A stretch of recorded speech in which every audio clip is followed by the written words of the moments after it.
Thank you for agreeing to do this interview. Yeah, totally fine. Thank you for inviting me. Yeah, so I just have a couple questions here that I want to ask you about like your whole foreign exchange experience at West and kind of the situation going on right now in Ukraine. So the first question that I have is, what year did you come to West for foreign exchange? It was 2013. It was summer, and I was getting ready for my senior year at Oshkosh West. So that was 2013 when I came to US for the first time. And how old were you when you came to the US? I believe I was 16 years old when I came to US. You're only 16? Yep. Dang.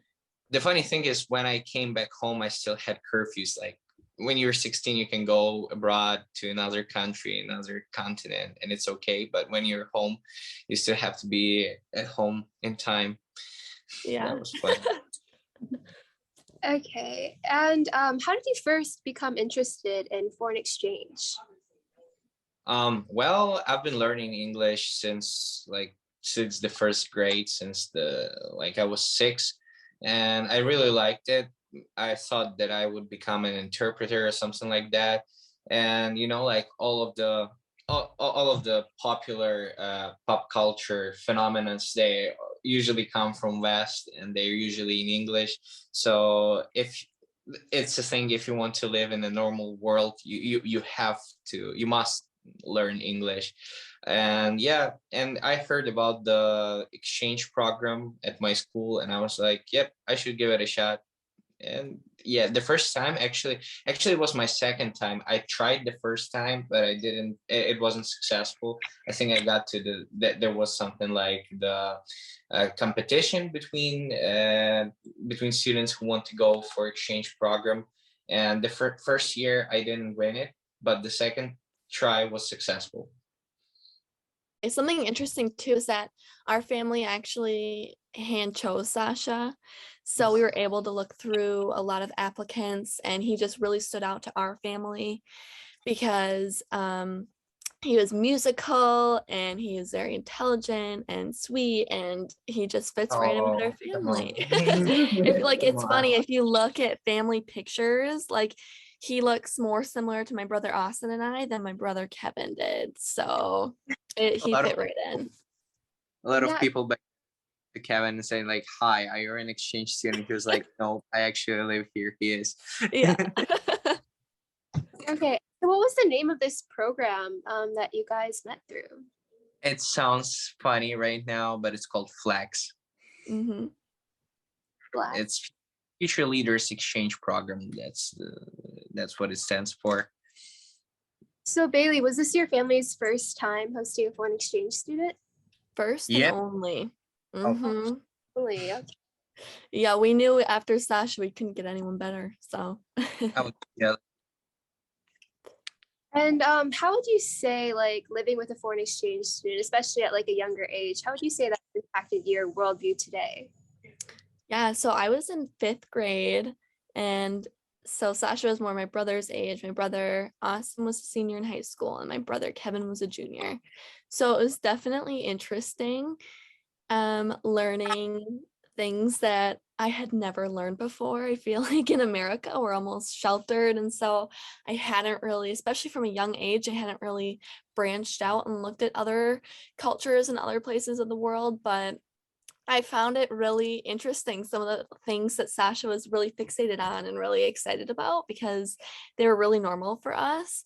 So for instance, I think like the first thing, he couldn't believe the roads, like how smooth the roads were and how great they were. And like I think in Wisconsin, we kind of have bad roads, but they were very smooth for Sasha. And then also when he first came to our house, we had a really nice like big backyard with an in-ground pool and everything. And the first thing he looked at was the grill. Like he was so fascinated with the grill. And I still laugh about that today. I think it's so funny, but it's just like I was so naive. And so it definitely was a little bit of a culture shock, but in the best way possible. I think like I was able to learn so much and just recognize, how different the United States is from every other country. And it looks like you guys are still kind of close. So do you still like stay in contact and touch and stuff like that? Do you want to answer that one, Yeah, Sasha? yeah, sure. We usually talk at least one time a month. Usually, I try to talk more often, but you know, it's the first thing is time difference because it's usually a huge problem. And yeah, but we really we stay close, and there was like no months we haven't talked at all or something like that. So we keep in touch. And Sasha, what were some of your favorite parts from the US and like studying abroad? Okay, I'll go with the first one that comes in my mind. It's Turtle Sunday ice cream. That was probably the best thing in US. I'm kidding. Actually, it's people. It's kindness. Is the way people think. Because it was different when I came from Ukraine. That's a different way of thinking. The reason why I was looking at the grill, like, what the hell is? Oh, I'm sorry. What is that? Because like it's hard to imagine how some people keep like really big thing just for cooking meat in their backyard. It's like when you live in a different reality where you like try to, I wouldn't say survive, I wouldn't like play a victim, but it's kind of different here with different problems that usually you have in US. And it was like living in a dream, because you know when you come you have all that sweets in the pantry, you have all the latest games on your Xbox, you have Xbox, you have everything. And yeah, that was something you look at and you just understand that there is a better way to live life, and you should strive, you know what I'm saying. It's just like something that makes you want to push harder, go harder, and live better, something like that. So that's probably the main thing that I learned from people in US, that it's striving to something better, not settle down with what you have. Okay. And then, so how would you say like life right now in Ukraine? How would you say everything is going for you?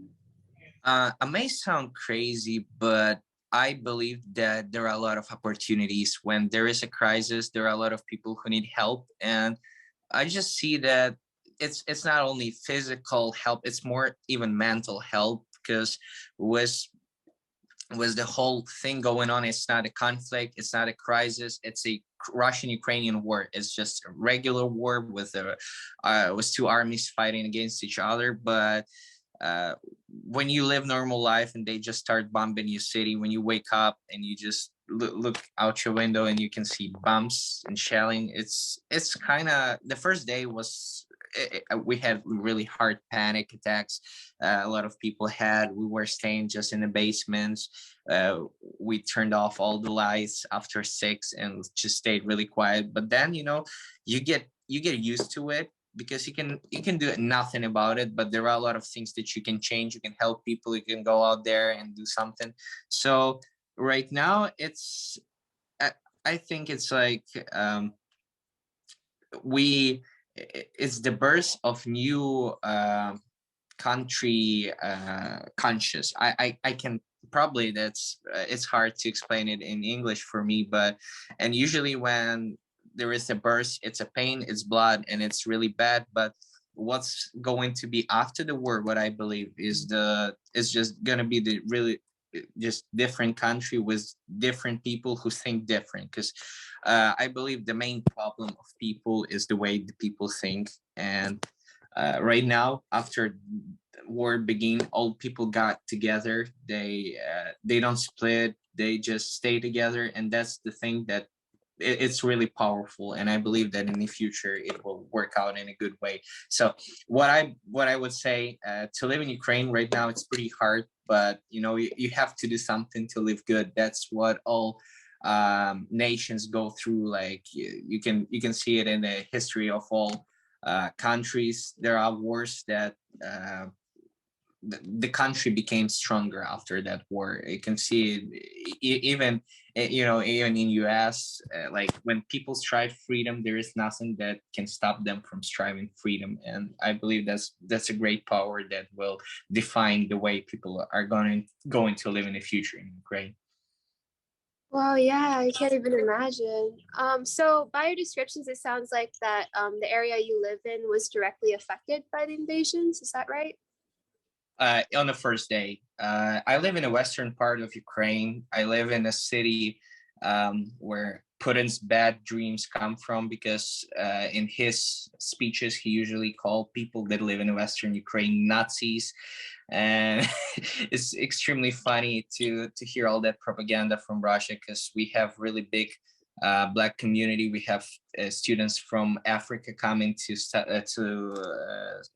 learn at medical university, and it's really weird when like somebody's trying to tell you how you live, and you can see it all outside. You can go outside and you can see that everything's fine, and some people just say that it's all Nazis. So they are really far in other direction, the Russian troops, Russian military, but the sky is still open, and we have sirens all the time, because usually when the rockets fly, Ukrainian anti-air attacking system is like, it's bad. It doesn't work well. So we have sirens all the time when it flies just over Ukraine. So we have to find shelters and hide.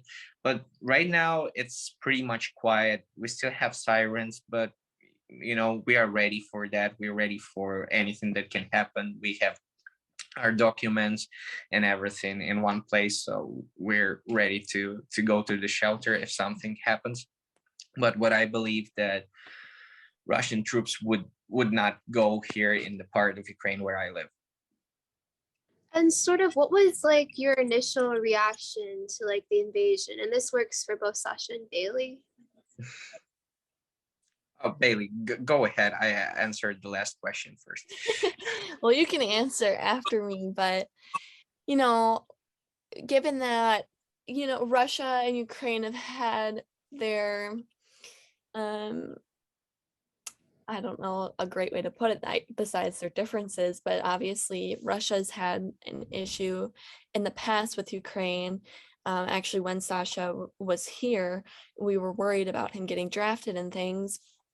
But so given that we went through that experience back in 2014 when Sasha was here, and then kind of hearing about it now, it didn't come as a total shock that Russia did invade, given the news and everything that we were hearing with their military buildup. But of course, it was shocking because, I care about Sasha so much. He is 100% a brother to me. And so having someone that you care about so much in danger was definitely terrifying for me. And it was very emotional. And, Sasha, you're gonna make me emotional. But no, it definitely, unfortunately, it wasn't a shock, but it's just really disappointing and upsetting for me.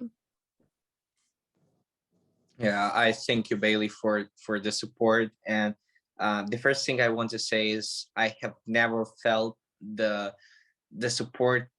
The support from my US family was so like, I just received so many calls, so many messages with support. It's like, it's vital for me. It's because when you stay in a basement and you hear sirens, you have to find something to think of, like something that makes you happy. Like you have to remember the days and everything. And the first thing, like the happiest days of my life there were spent back there, probably in Wisconsin. So when I receive like so many messages that from people in US that support me, especially my family, that is really important for me. And about was it surprise? No. Well, actually, Russia just behaves as the abuser boyfriend, ex-boyfriend, who just like acts really stupid and wants to make Ukraine love Russia, and that does not work. That does not work in real life, and abuse does not work in political life, and it's just madness. What propaganda does. But I really did not believe that Russia would start the whole like invasion, the war. I thought that it's just a part of the political like, it's like a poker. You have to say one thing and do another thing because it's politics. It's probably dirty, and it's really dirty when we're talking about Russian politics. But I would not believe, like 2 weeks ago, and a lot of people were telling me, like, there may be a war, and I was like, nobody would start a war. It's crazy. There is no reason for war. Like, who would do that? Like, it's impossible. And then on the 24th, I was like, wow, I really do not know how this world works. Yeah, it's hard to understand why someone would just want to kill innocent people and And hurt so many families, and just, yeah, it's really hard to believe that anyone they're would. just bombing hospitals. It's Yeah. just crazy. So what would you say like most Ukrainians believe is the reason why Russia is to invade right Uh, now? what's the reason? I believe the main reason is always lies, because uh, it's really a long talk. But what I believe is the president of Russia does not understand how the world works, what is really going on. He gets information from the people who surrounds him, and they all lie to him. Um, because the corruption in Russia is crazy, and probably Russia spent thousands of billions of dollars on propaganda, but a lot of those money were stolen. But Putin was told that people in Ukraine are going to wait for him, and when the Russian invaders come, they're gonna be like, "Oh, okay, well, we don't care." But Ukraine doesn't work like that, and the problem is that the president of Russia does not understand, like, the historical background of Ukraine. He does not understand anything about the people and about the territory and about the uh, the will for freedom of Ukrainians. He does not know that, but now he does, and I believe that's the last lesson he's gonna learn in his life. And what do you think about sort of the media portrayal of the situation in Ukraine and Russia right now? Because I know what Bailey and I have mainly seen in like the mainstream news is probably a lot different than what you've seen, and like the accuracy behind that. Um, I would say just like the whole portrait, the whole thing is obvious, and it's all the same everywhere. There are just two countries that support Russia. That's a small African country, and Belarus. And it's impossible, like, for everybody to be mistaken and to Russia to be right. So the situation is pretty obvious. That's why we can see it. But a lot of numbers, they're not real, because you cannot count how many people die over here. Like, just yesterday, during one day, more than 1,000 people died, just civilians. And that the information is updated, is really out of date. Like, usually you get the numbers from yesterday, and there are a lot of people that are missing, and a lot of those missing people are already dead, because you just cannot find them. And I believe the main problem is numbers, and that's the main problem is numbers. That's what I believe. And Bailey, what do you think is sort of like the main like representation of Ukraine that you've been seeing through the media here in the US? What I've seen is just a lot of support from the United States and from both sides of the political spectrum, which really warms my heart to see, because I think in America we've been very divided recently, with every social justice issue and every economic issue. It's been either one side or the other, especially with the pandemic. But I mean, I've seen over social media, and I've seen just an outpour of support towards Ukraine, and which really, it makes me feel really good that, all these people want to help a country that truly deserves it, and my brother who truly deserves it. And what do you think is some actions that people can take to try to do more to help out, especially like maybe West students, something that they could do?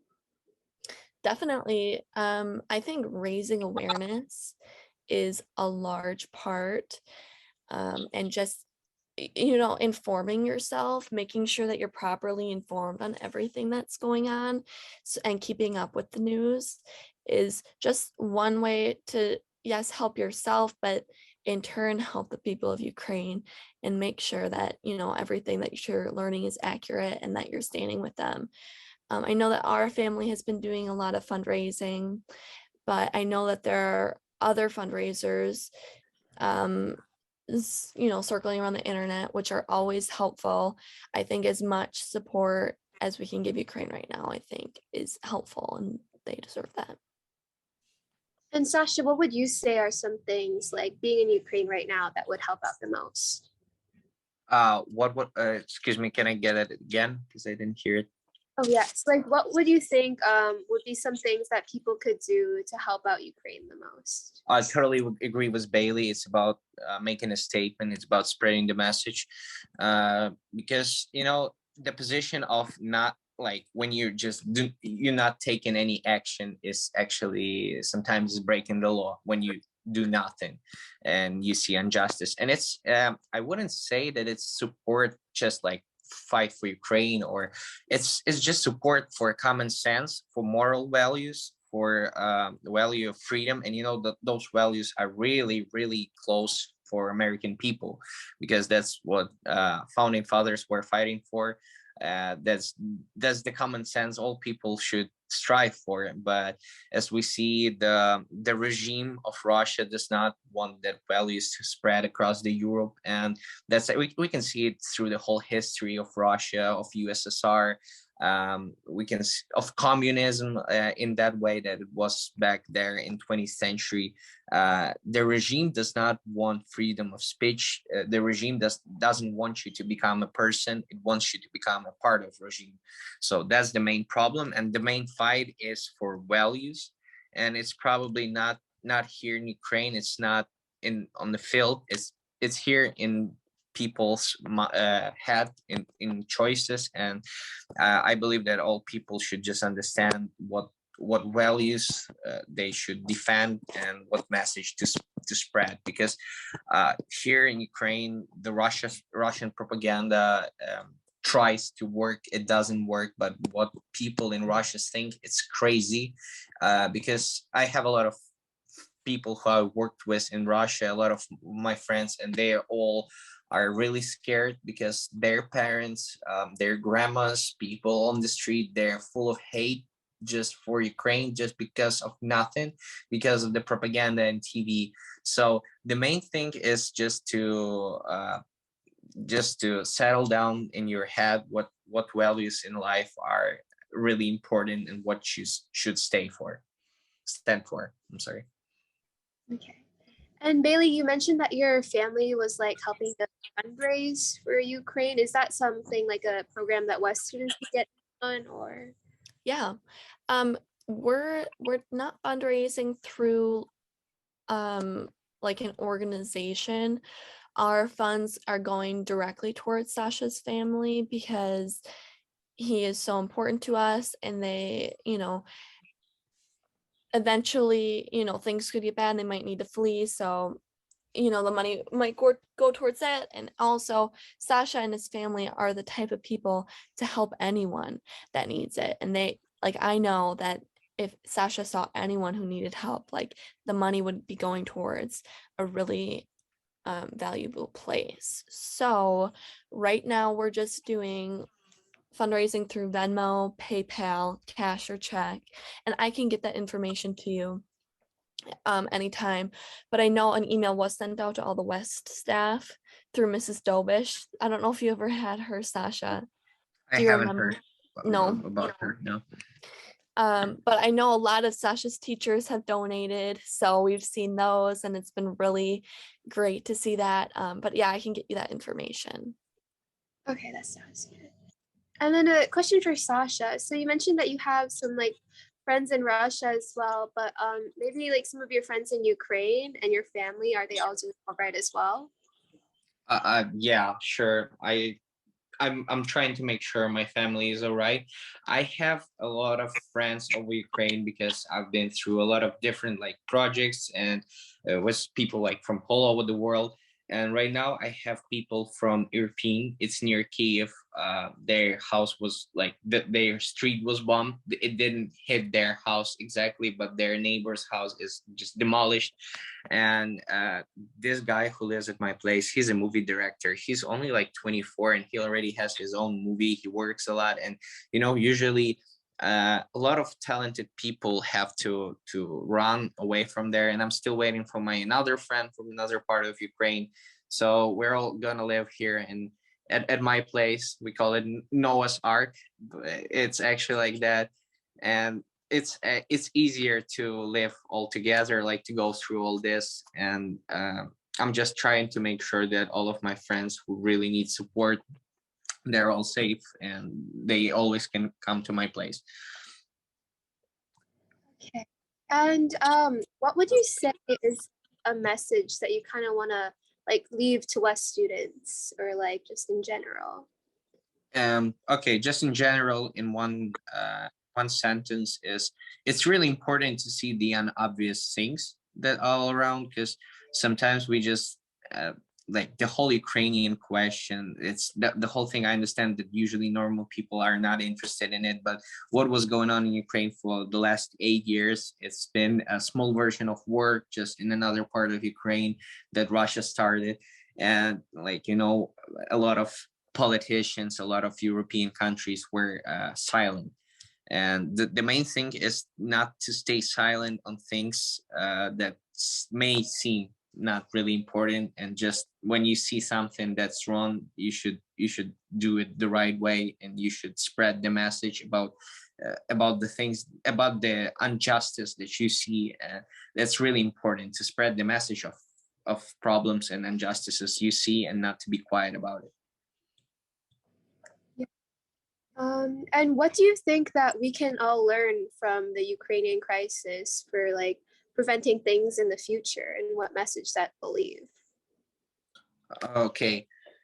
The main thing is that as humanity, we should learn is staying together. We stay united. We stay. That's the main thing, because in Europe, the whole Europe was splitted by different questions, as the refugees question, as pandemic question, and the same thing probably was in US, was the pandemic, elections, I don't know, Black Lives Matter things, and the society was not acting as one. But right now, with the Ukrainian problem, we can see how whole world united just because of one problem, and how world successfully helps Ukraine to solve this problem with everything, especially United States. United States made a huge impact on Ukraine, and I'm really thankful to all of the citizens of US, because I can feel the support, and it's just crazy. And the main thing is we have to stay united as humanity. And then do you have like any final last comments or statements that any one of you want to make? um uh, it's really important to stay positive, because the first days of war, in any crisis, in any life situation, I understand that it's hard to believe that, but when you stay negative, when you're just stressed, everybody in the room can feel it, everybody in the room see it. So you have to be the light, you have to lighten up yourself. Even if you feel down, you have to put that smile on, and just stay positive. That's the main message I want to spread. Yeah, I mean, definitely everything that Sasha said. I think you made a really good point that, you know, it's hard to live and be upset and keep focusing on the negatives. But I think that our positivity in the United States can, you know, encompass positivity in Ukraine, and kind of like I feel like our positive energy can be sent towards them, and that we're standing with them, and just praying and hoping, and whatever you do to be positive, whatever you do, whether you're religious or not, whatever you do to make yourself feel fulfilled and things like that. I think just staying positive and just having hope is very important. So definitely our family is trying to maintain hope, and we're just staying positive because Sasha's been keeping us positive. So he's been definitely calming us down, even though he's the one in Ukraine going through everything. He's been like a rock for our family. So Well, thank you guys so much for taking the time out of your day to come and do this. It was really nice talking to you, Hannah. Yeah, thank you. Many thoughts and prayers to Ukraine as well. Thank you. Thank you a lot for your support and for spreading the message. Thank you so much. thank you. Thank you, Hannah. Hannah. Thank you, Bailey. Yeah, of course, Sasha. I'll talk to you later. Okay. Yeah, love you. Bye. Love you. Bye-bye.